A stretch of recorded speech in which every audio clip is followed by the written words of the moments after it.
नमस्कार, आप देख रहे हैं प्रदेश का सबसे भरोसेमंद news channel India news Haryana. मैं आपके साथ ममता तिवारी। फरीदाबाद मेट्रो में आपका स्वागत है।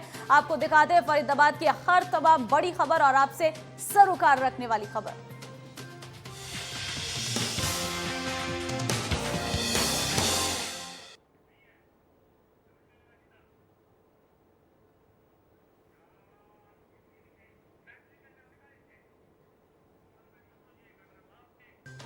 नेशनल हाई पर गतपुरी टोल को लेकर ग्रामीण लामबंद है। वहीं ग्रामीणों का कहना है कि ग्राम पंचायत की जमीन को खाली कराए बगैर हम टोल से नहीं हटेंगे। दूसरी तरफ टोल प्रबंधक ने 20 किलोमीटर के दायरे में लोगों के सस्ते पास बनाने शुरू कर दिया है। साथ ही बीडीपीओ ने टोल प्रबंधक के खिलाफ एसपी और एसएचओ को शिकायत दी।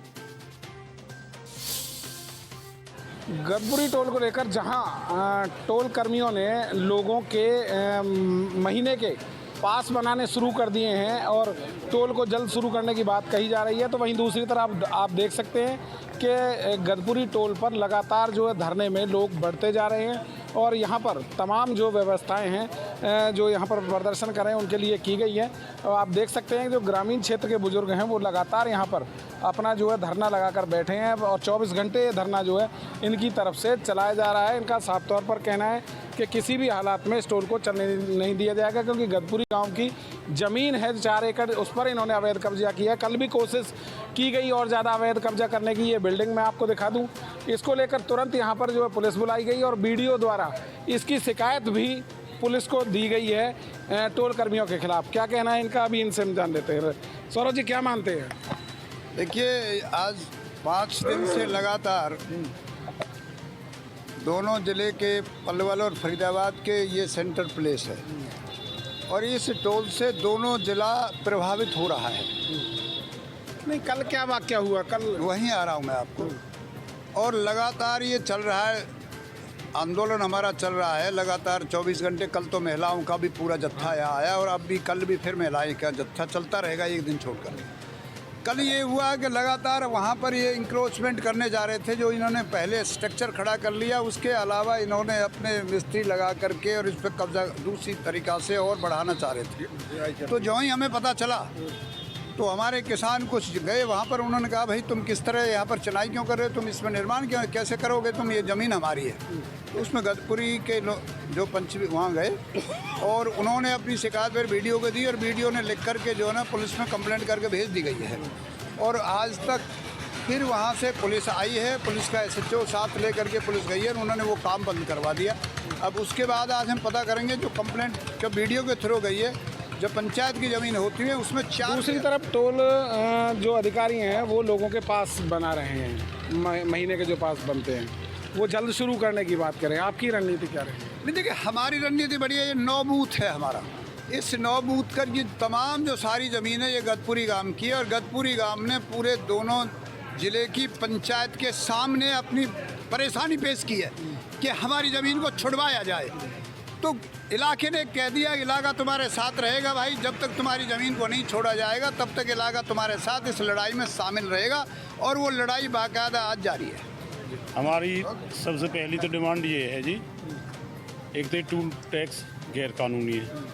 दूसरी बात ये कि हमारी ज़मीन है जो ये गैर कानूनी दाब रखी है, गांव से कोई हमारी मंजूरी नहीं ली और हमको उल्टा और धत्कार दिया गया डीसी द्वारा भी।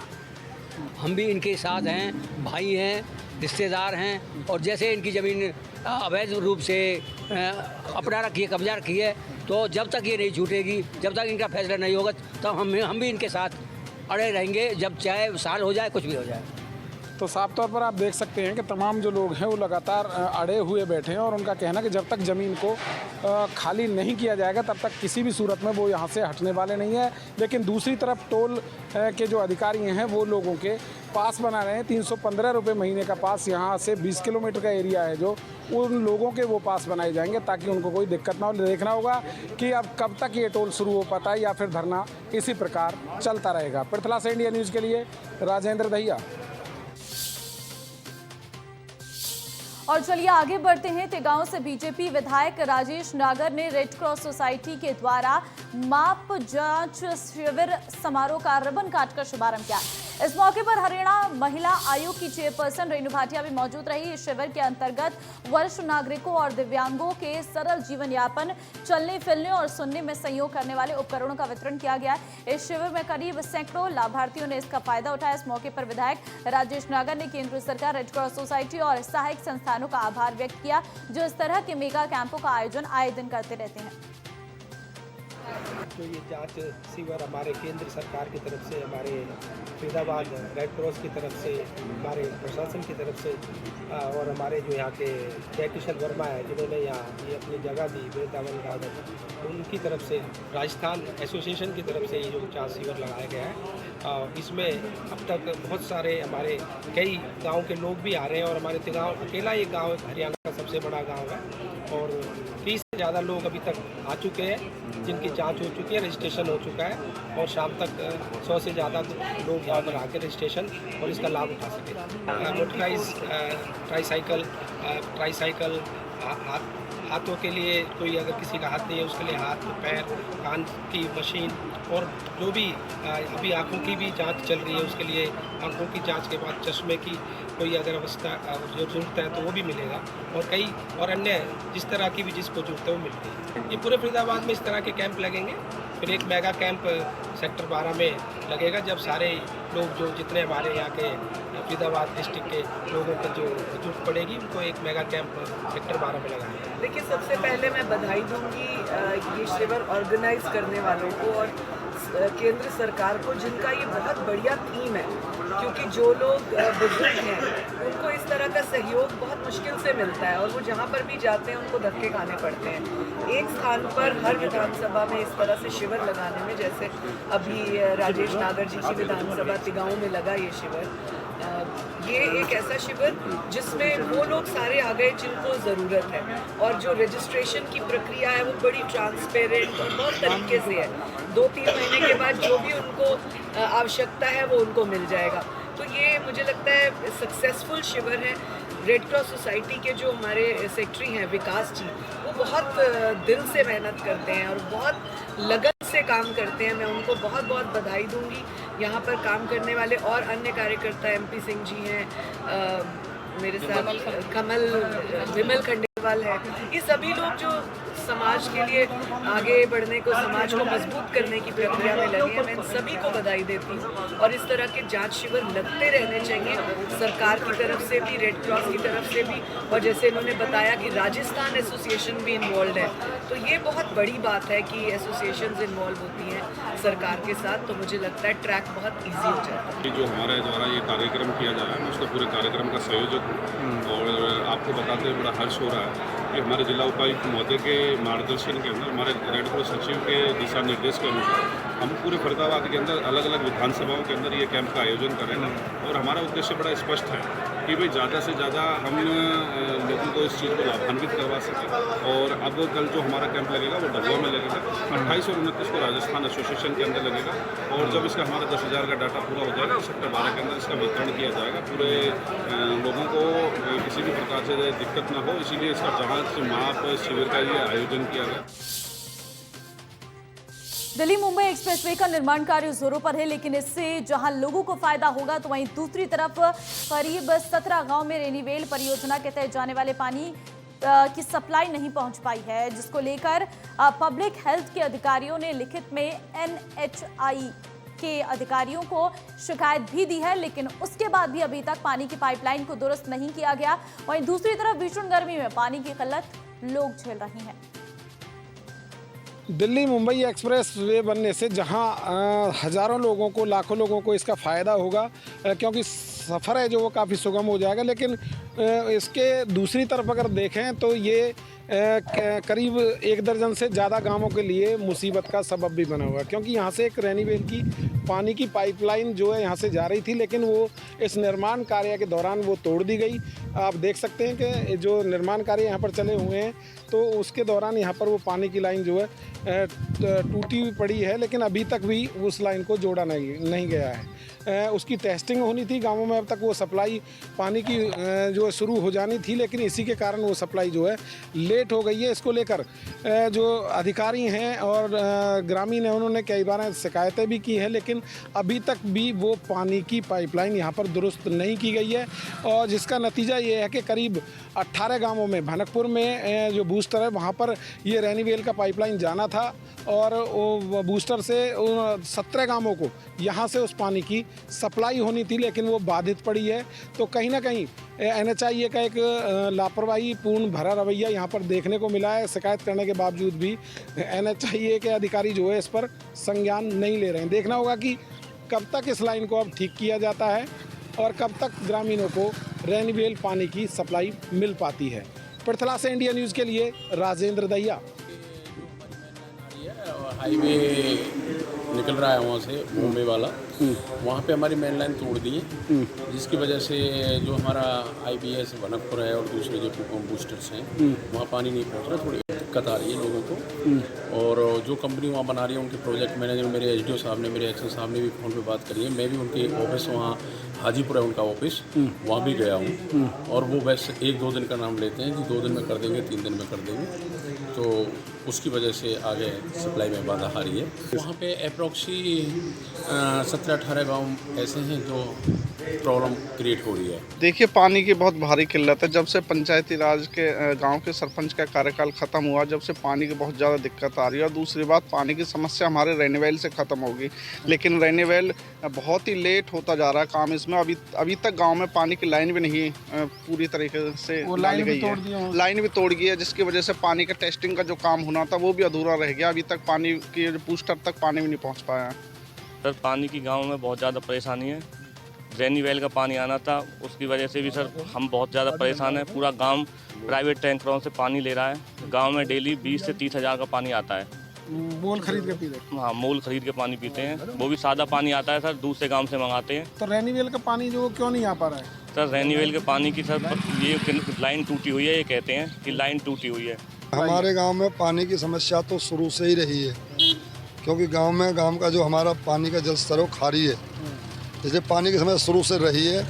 अब जो रैनीवेल से कोई उम्मीद थोड़ी बहुत बंधी थी, वो भी बड़ौदरा जो हाईवे निकल रहा है, इन्होंने लाइन तोड़ दी, ना वो टेस्टिंग हो सकी ना कुछ।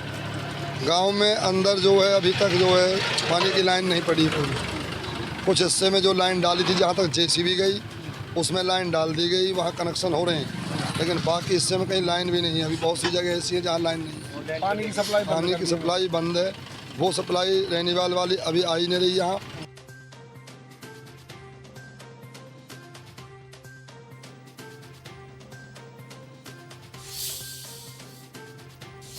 और चलिए आगे बढ़ते हैं, एक अहम जानकारी आपको देते हैं। दरअसल बल्लभगढ़ ऑटो स्टैंड पर ऑटो चालक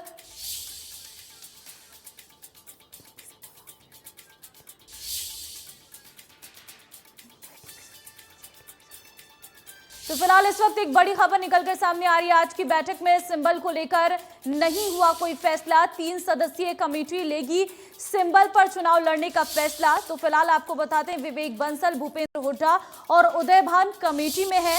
और आपको जानकारी देते हैं कि फिलहाल दिल्ली में कांग्रेस की ये बैठक चल रही थी और इस बीच ये बड़ी खबर निकलकर सामने आ रही है। हालांकि ये बैठक सिंबल को लेकर हुई थी, लेकिन सिंबल पर लड़ने पर सस्पेंस निकाय चुनाव कांग्रेस का अभी भी बरकरार है और आज की बैठक में सिंबल को लेकर कोई फैसला नहीं हुआ है। तो फिलहाल जानकारी आपको दे रहे हैं, चुनाव को लेकर बनाई गई है 3 सदस्यीय कमेटी। ये जानकारी निकलकर सामने आई है। विवेक बंसल, भूपेंद्र हुड्डा और उदय भान कमेटी में है और ये कमेटी फैसला लेगी आने वाले चुनाव को लेकर। तो आज की बैठक में भी सिंबल को लेकर कोई फैसला अभी तक नहीं हुआ है, अभी भी सस्पेंस बरकरार है। मीटिंग बुलाएंगे और बुलाएंगे तो तुम्हारी बता दो। तुम्हारी शैलजा मीटिंग में नहीं थी क्या? कोई नहीं सहमति उनके नाम पर काम होगा सर? कब है मीटिंग सर इस मुद्दे पे? जी हाँ, इस मुद्दे पर दोबारा मीटिंग होगी। दोबारा मीटिंग होगी। हम तय करेंगे कि सबके विचार सुन लिए गए हैं। जैसे बता विधायकों का और CLP लीडर की क्या राय है राज्यसभा को लेकर इस बात की? तो मीटिंग कांग्रेस अध्यक्ष बुलाती है भाई, हाईकमान बुलाएगी, फैसला जो वो बताएंगे। जब सोनिया जी से आपकी सर मुलाकात हुई, उसके बारे में थोड़ी सी जानकारी अगर दे पाएँ, किन मुद्दों पे बातचीत हुई है? तो कई दफ़ा होती है सोनिया जी से, हमारी अध्यक्ष हैं, हमारी सब बातें होती रहती हैं राजनीतिक। स्थिति पे भी और भी सिंबल पे लड़ने का फायदा होगा निकाय चुनाव में, क्योंकि ताल ठोक कर कहीं ना कहीं बीजेपी आपको चैलेंज कर रही है, आम आदमी पार्टी चैलेंज कर रही है कि आमने सामने की हो जाए और सिंबल पे चुनाव लड़िए। फैसला करेंगे पार्टी। जब हम कॉर्पोरेशन को लड़े थे ना सिंबल पे, सोनीपत में बीजेपी वही थी, जब हम कॉर्पोरेशन से लड़े हार गई। बैठक में सब ने अपने सुझाव दिए हैं और फैसला सब कमेटियाँ बनेगी। इसमें कौन कौन मेंबर है सर कमेटी में? प्रभारी हैं अपने विपक्ष के नेता, फॉर्मर चीफ मिनिस्टर हैं और अध्यक्ष जी हैं। और जो सर आज ही फैसला कर देंगे वो कि रुक के करें? देखो अभी वेट एंड सी। ठीक होगी जब मीटिंग बुलाएंगे। चीफ मेरे साथ फोन लाइन पे जुड़ गए हैं। दीपक, कांग्रेस की बैठक खत्म हो चुकी है, क्या कुछ निकलकर सामने आया है? जी बिल्कुल, निकाय चुनाव को लेकर के प्रदेश कांग्रेस की ये बैठक थी। इस बैठक में मुद्दा था कि आखिर कांग्रेस इन निकाय चुनावों में चुनाव चिन्ह के साथ उतरे या नहीं। अलग अलग राय तमाम लोगों ने दी, अलग अलग यहाँ पर लोगों की राय थी। कुछ लोगों का कहना था कि जब अन्य दल जो है चुनाव चिन्ह के साथ आ रहे हैं तो हमें भी चुनाव चिन्ह के साथ आना चाहिए। इन्होंने कांग्रेस के नेताओं ने बात रखी, कुछ ने इस बात को लेकर के विरोध भी करा। ऐसे ही तमाम मुद्दों को लेकर के यहाँ पर चर्चा की गई, लेकिन कोई निष्कर्ष नहीं निकल सका। और निष्कर्ष न निकल पाने के कारण अब एक कमेटी बनाई गई है। ये कमेटी रहेगी प्रदेश कांग्रेस के अध्यक्ष उदय भान, प्रदेश कांग्रेस के प्रभारी विवेक बंसल और उनके साथ साथ नेता प्रतिपक्ष भूपेंद्र सिंह हुड्डा जो कि पूर्व मुख्यमंत्री। इन 3 लोगों की एक कमेटी बनाई गई है। ये कमेटी तय करेगी कि आखिर क्या निर्णय लेना चाहिए और इसके बाद पार्टी हाईकमान से चर्चा करेगी, जिसके बाद पार्टी हाईकमान निर्णय लेगा। तो निकाय चुनाव को लेकर के है। हालांकि लंबे समय तक कांग्रेस ने हरियाणा में कभी निकाय चुनाव चिन्ह पे नहीं लड़ाया और ऐसे में इस बार निकाय चुनाव चिन्ह पर लड़े या नहीं, इसको लेकर के आज चर्चा थी, जिसमें कोई निष्कर्ष जो है 2 घंटे से ज्यादा बैठक चली, लेकिन पार्टी नहीं निकाल सकी है, जिसके लिए अब एक कमेटी बनाई गई है। जी ठीक है, 3 सदस्यीय जो कमेटी बनाई गई है, क्या इससे सभी सहमत है? क्योंकि अगर हम तीनों को लोगों को देखें, विवेक बंसल हो, भूपेंद्र हुड्डा हो या फिर उदय भान हो, तीनों ही एक दल के नेता हैं। देखिए, अगर बात की जाए प्रदेश कांग्रेस के प्रभारी विवेक बंसल, वो तो हाईकमान की तरफ से तय किए गए हैं इसमें, लेकिन इसमें कोई दो राय नहीं है कि उदय भान भूपेंद्र सिंह हुड्डा समर्थित है और शायद वही वो कहें जो भूपेंद्र सिंह हुड्डा जो रखेंगे बात। तो कहीं ना कहीं इस बात को लेकर के भी एक प्रश्न उठा था, लेकिन इसको लेकर आखिरकार पार्टी की तरफ से तय किया गया है कि ये तीनों नेता तय करेंगे और तय करने के बाद एक कमेटी जो है, क्योंकि इसलिए विवेक बंसल भी तय करेंगे, उसके बाद हाईकमान के पास बात रहेगी और हाईकमान ये तय करेगा कि हरियाणा के निकाय चुनाव चिन्ह पर कांग्रेस लड़े या नहीं। इसको लेकर के हाईकमान जो है वो अंतिम फैसला लेगा, लेकिन इस कमेटी की रिपोर्ट के बाद। तो फिलहाल ठीक है, ये कमेटी को रिपोर्ट कब तक देनी है, इसको लेकर क्या जानकारी है?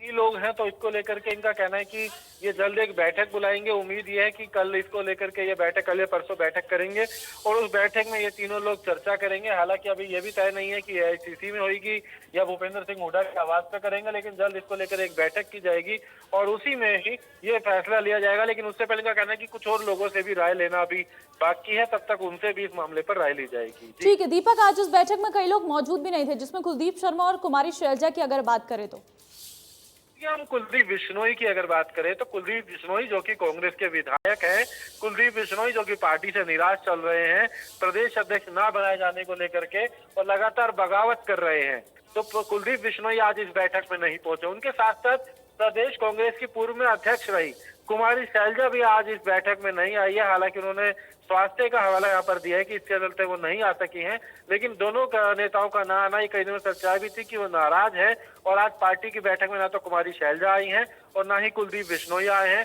इसको लेकर के कहना के प्रश्न जरूर उठा है कि जो कांग्रेस अब एकजुट होने की बात कर रही है, ऐसे में कुलदीप बिश्नोई की नाराजगी तो देखी जा रही थी, जो कि सोशल मीडिया के माध्यम से, ट्वीट के माध्यम से, अपने समर्थकों के माध्यम से नाराजगी जता भी रहे थे। लेकिन कुमारी शैलजा अब तक चुप्पी साधी हुई थी, आज की बैठक में ना आकर के उन्होंने भी कहीं ना कहीं ये संकेत दिया है कि वो जो निर्णय लिए गए हैं उससे सहमत नहीं है प्रदेश कांग्रेस संगठन के जो निर्णय थे। जी ठीक है दीपक, कितना समय और बचा है कांग्रेस के पास कि ये पूरी तरीके से मंथन करने में कि वे वो चुनाव चिन्ह पर लड़ेंगी या फिर नहीं? हम कितने दिन और माने? देखिए, अभी इसके लिए हालांकि नामांकन की प्रक्रिया जो होगी वो 30 तारीख से जब शुरू होगी, 4 तारीख तक का समय है और ऐसे में कांग्रेस को अगर सिंबल पर लड़ना है तो उसके लिए उम्मीदवार भी उतारने होंगे। उम्मीदवारों से भी पहले जो दावेदार है उनके आवेदन भी लेने पड़ेंगे। तो इसके लिए जल्द कांग्रेस फैसला लेना चाह रही है और इनका कहना है कि इसके लिए फैसला 28 तारीख या 29 तारीख तक ये ले लेंगे कि वो चुनाव चिन्ह पर लड़े या नहीं। और उसके बाद चुनाव जिन पर लड़ते हैं तो उसके लिए आवेदन मांगेंगे दावेदारों। ठीक है, चलिए दीपक, तमाम जानकारी देने के लिए फिलहाल आपका बहुत धन्यवाद। चलिए फिलहाल अब मेट्रो न्यूज फरीदाबाद की खबरों में आगे बढ़ते हैं। बात बल्लभगढ़ की करते हैं। ऑटो स्टैंड पर ऑटो चालक मनमानी कर जरूरत से अधिक सवारी बैठाता है। जिस ऑटो में 3 सवारी बैठनी चाहिए वहां पर 7 से 8 सवारियों को बिठाया जाता है। ऑटो चालक ने अपनी गलतियों पर सफाई देते हुए कहा कि लॉन्ग रूट पर सवारियां कम होती हैं, इसलिए उन्हें अधिक से अधिक सवारी भरकर ले जाना पड़ता है, जिससे डीजल का किराया निकल जाए और कुछ बचत हो जाए। ऑटो चालक ने यह भी कहा कि लोकल रूट पर ऑटो चलती है उसमें सवारियां कम होती हैं, क्योंकि हर 1 मिनट या 2 मिनट पर उन्हें सवारी मिल जाती है, इसलिए उनका किराया भी कम है। जो लॉन्ग रूट पर जाती है उनका किराया अधिक होता है, इसलिए उन्हें अधिक से अधिक सवारियों को ले जाना पड़ता है। लोगों ने भी इस बात पर बताया कि ऑटो में इस तरीके सवारियों को बिठाकर ले जाना सही नहीं है। अगर कोई कहीं पर भी एक्सीडेंट हो जाता है तो उसका जिम्मेदार कौन होगा? लोगों ने कहा कि इसमें पुलिस प्रशासन की भी कमी है, ऐसे ऑटो चालकों पर कार्रवाई होनी चाहिए। सवारी हो जाएंगे जब चलेंगे हम, ऑटो वालों को तो सिस्टम है। अच्छा, बैठा लेते हैं, घंटे घंटे आधा घंटा हो जाता है बैठे हुए ऑटो में। अच्छा, सवारी आएंगी जब चलेंगे। अच्छा, मतलब समय भी आपका काफी खराब होता है। काफी खराब होता है और एक्सीडेंट होने के भी खतरे, एक्सीडेंट का भी खतरा होता है। तो ऑटो में सवारी की जो लिमिटेड है उतने ही बंदे बैठाने चाहिए। ज़्यादा सवारी बैठाने से एक्सीडेंट का खतरा होता है, सवारी गिरने का खतरा होता है। अगर ये नहीं मानते तो पुलिस को कार्रवाई करनी चाहिए, जिससे ये ऑटो वाले अपनी मनमानी ना कर। वजह ये होती है कि अगर हम 3 सवारी ले जाएंगे, जहार से जाएंगे तो 30 रुपये की हो गई। 3 सवारियों में 30 रुपये का हमारा खर्चा आ गया, तो हमें कुछ ना बचा। खतरा रहता, बैठाते नहीं है, फिर वजह से बैठाते 3 सवारी बैठाते। तो आप कितनी सवारियाँ लेके जाते हैं? आप बस ये 5 हो जाओ 6 हो जाओ मुझसे, मतलब कोशिश करते कम से कम हो जाए। 5 ले जाते हैं बस, तो डीजल खर्चा निकल जाए बस।